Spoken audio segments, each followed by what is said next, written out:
अऊज़ु बिल्लाहि मिनश्शैतानिर्रजीम बिस्मिल्लाहिर्रहमानिर्रहीम अस्सलातु वस्सलामु अलैका या सय्यदी या रसूलल्लाह व अला आलिका व अस्हाबिका या सय्यदी या हबीबल्लाह। अस्सलामु अलैकुम व रहमतुल्लाहि व बरकातुहू। नाज़रीन, आज का मेरा वजीफ़ा मोहब्बत के हवाले से है। वो लोग जो किसी के दिल में अपने लिए मोहब्बत डालना चाहते हैं, चाहे वो माँ बाप हैं, अपनी औलाद के लिए मोहब्बत डालना चाहते हैं, या किसी भी काम पर आप जाते हैं, वहाँ पर कोई अफसर है, कोई हुक्मरान है, कोई भी है जिनके दिल में आप अपने लिए मोहब्बत डालना चाहते हैं, हमदर्दी डालना चाहते हैं, तो उनके लिए आज का मेरा वजीफ़ा है। इंशाअल्लाह ताला इस वजीफ़े की बरकत से आप जिसके दिल में चाहेंगे मोहब्बत डाल सकेंगे। इंशाअल्लाह ताला अल्लाह पाक के फजल व करम से उस शख्स में आप मोहब्बत डाल सकेंगे इस वजीफ़ा की, इस पढ़ाई की बरकत से।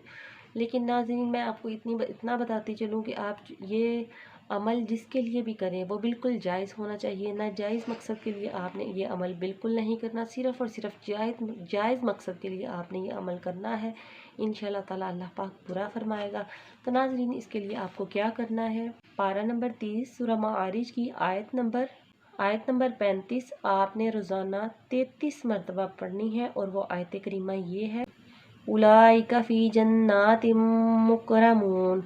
सिर्फ ये आयत करीमा आपने 33 मरतबा पढ़नी है। और किसी भी चीज़ पर आप दम करके आप जिसके दिल में मोहब्बत डालना चाहते हैं उसे खिला पिला दें। अगर वो आपके पास है तो ये अमल कर लीजिए, अगर वो आपके करीब नहीं है, कहीं दूर है, तो आप ये आयत करीमा 33 मरतबा पढ़ कर अपने दिल में तसव्वुर करके उस पर फूंक मार दें। इंशाअल्लाह ताला अल्लाह पाक के फजल करम से उसके दिल में आपके लिए मोहब्बत पैदा हो जाएगी। नाज़रीन, मेरी वीडियो को सदका जारिया समझ के दूसरों के साथ शेयर कीजिए, मेरे चैनल को सब्सक्राइब कर दें और अपना बहुत सा ख्याल रखिएगा। ओके नाज़रीन, अल्लाह हाफिज़।